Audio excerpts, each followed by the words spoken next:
Magandang araw mga kaibigan. Bigyan natin ng reaksyon ngayon ang mga paliwanag ni Attorney Harry Roque kung saang bansa dadalhin si Tatay Digong sakaling ma-approve na yung kanyang interim release. So puros haka-haka lang. Ngayon, ito si Attorney Harry Roque, malapit siya sa pamilyang Duterte, nasa The Hague, Netherlands siya. So, magandang pakinggan natin, may mga bansa na sinasabi niya yung posibleng papuntahan ni Tatay Digong. Bakit doon sa petition is redacted? Ibig sabihin, in-erase. Bakit in-erase? Bakit hindi na lang isinapubliko aling bansa yung pupuntahan? Bakit binitin pa tayo? May rason dyan. Ito, pakinggan natin sa kanyang payag. Hindi naman po natin yan eh.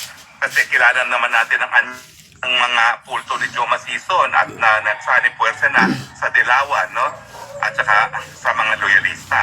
Kapag nalaman nila kung saan yan, ako, magle-letter writing campaign na naman yan. Sisimulan na naman yung Hollander na nagpapakalat ng fake news palagi, no? Dahil nandyan sila magaling, no? Sa mga letter writing campaign para tutulan. Kaya intindihin nyo na lang kung bakit redacted or hindi na-anunsyo sa publiko yung bansa na tumanggap na sa kanya. Pero, emphasize ko lang po, hindi yan Malaysia. Pagkamat nanggaling doon si... hindi Malaysia. Speculation is doon nga magpapaprovision ng liberty si Tatay Digong. Hindi po. Kasi kinakailangan, unang-una, miyembro pa siya ng ICC para meron siyang katungkulan na ipatupad kung ano may mga kondisyones na i-impose ng korte para sa provisional release, no? At siyempre, kung siya na may isang hindi na miyembro ng ICC o hindi miyembro ng ICC, walang dahilan para tumupad sa katungkulan yung bansa na tatanggap kay Tatay Digong. Ang masasabi ko ay yan ay miyembro ng ICC at siguro naman dahil sa kalagayan ni Tatay, yan ay dapat nasa Asia. Now, titignan nyo na lang yung roster ng ICC. Konti lang po ang members sa Asia. At ang mga pinaka-prominent members ng ICC ay yung bansang Japan at ang bansang South Korea. Yun. Kasi ang both Japan at South Korea nagkaroon na ng presidente ng International Criminal Court, no? Pareho silang nagkaroon ng... Stop muna natin ha. So definitely hindi Malaysia dahil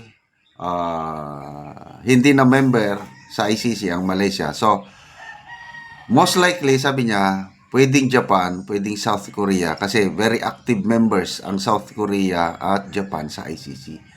Lalo ng Japan, malaki ang contribution ng Japan sa ICC. So sana Japan na. Magistrado na nahalal bilang presidente ng International Criminal Court. At hindi rin malayo po sa Asia ang bansang Australia. At ang Australia palaging meron Australia. Hindi lang sa International Criminal Court, pati po sa International Court of Justice, no? Sa ICJ. So, kaisa-isang bansa na miyembro ng ICC ay Cambodia, no? Pero hindi ko po alam kung papayag naman ang korte sa Cambodia dahil alam naman natin ang... Okay, sa ASEAN nations naman, Cambodia lang pala ang member. All others wala sa ASEAN.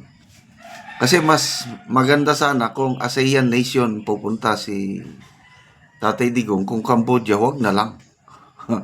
I don't know. Wag na lang. O South Korea na lang or Japan. Australia, medyo malayo-layo na rin ang Australia. So, Cambodia, hindi pwede.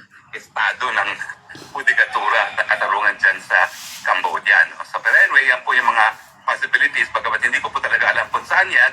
Ang tanging ang legal team at ang pamilya ng Tatay Digong ang nakakaalam kung saan po yan.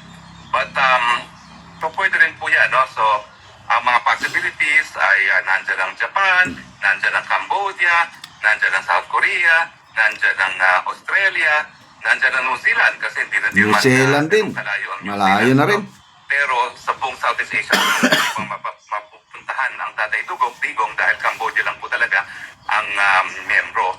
At pagdating naman po dito sa Middle East, halos wala naman pong miyembro ng Middle East na miyembro ng ICC.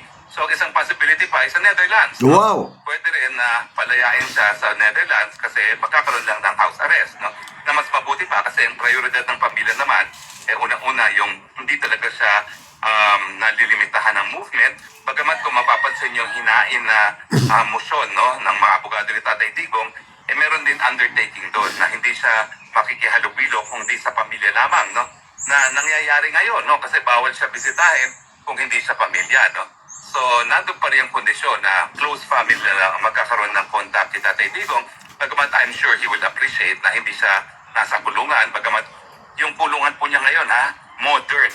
Wala nang rehas. Wow. So, yung ating kasabihan na humahalik sa rehas, wala pong ganun kay Tatay Digong dahil walang rehas ang kanilang mga kwarto. Bagamat, limitado talaga ang kanilang movement.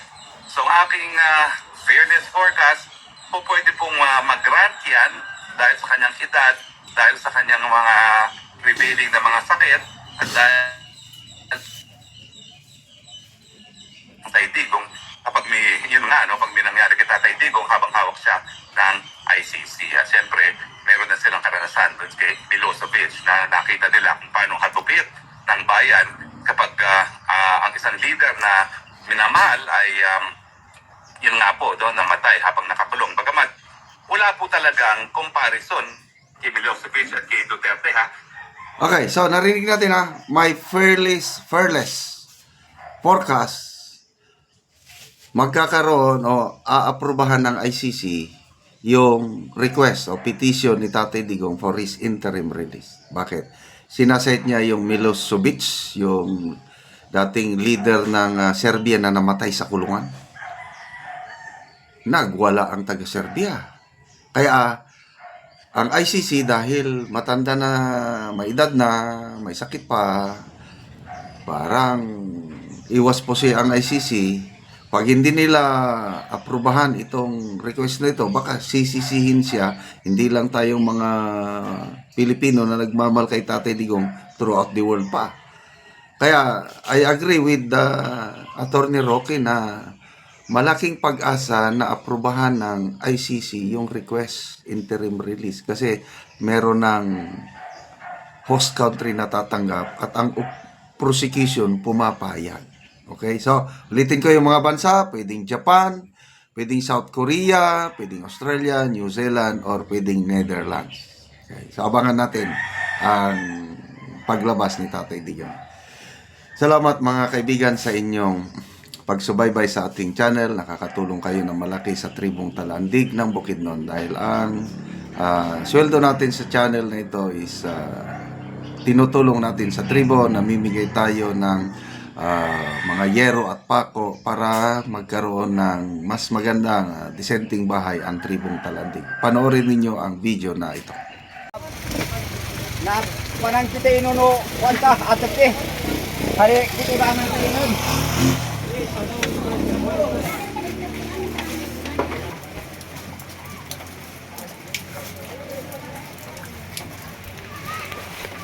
So, karon mo na ni ang balay ni Uncle sa natagaan na mo og yero. So, nagatulo na gyud. So, dako na kaayo ang buslot sa iyang balay. Og nagasirit na gani ang ulan. Kay nagaulan karon, apan excited kayo si Uncle nga nikuha sa gitabang sa iyaha nga yero. So, gabok na gid kayo. So, basa na gani kayo ang ilang salog. Dinonan ko kayo para. Ya po. Musukan din na. O karon Col, pila na ni katuig ang imong atop Col nga yero? Kuan eh. 30 na ni katuig. 30 na katuig. Oh. So sa 30 na katuig ingani na gid ang itsura og kadako sa buslot sa imong atop. Oh, nga ni kay nangab kuan naman eh. Nangab. Tanan naman ni nabuslot. Tuloy na. Nga panday na kuan. Salamat sa Ginoo una sa nagtabang sa ako kuan katop na ko kay di na ko gyud tuluan ani kay kuan natagaan na kog sin og mo palit kog sin na di man ko kapalit kay wa may kwarta ayo ba kay natagaan ko salamat kayo Oo, tungod sa kalisod tungod Col. sa kalisod maglisod gani tagpamukas aya pa ang sin So pila na day mong edad Col? kuan ako 59 na ko 59. Pila imong anak Col? duara Ay, duhara. So tanan na naay pamilya. naa na tanan Sige Col, salamat. tanan man natagaan sila og sin Sige, salamat Col.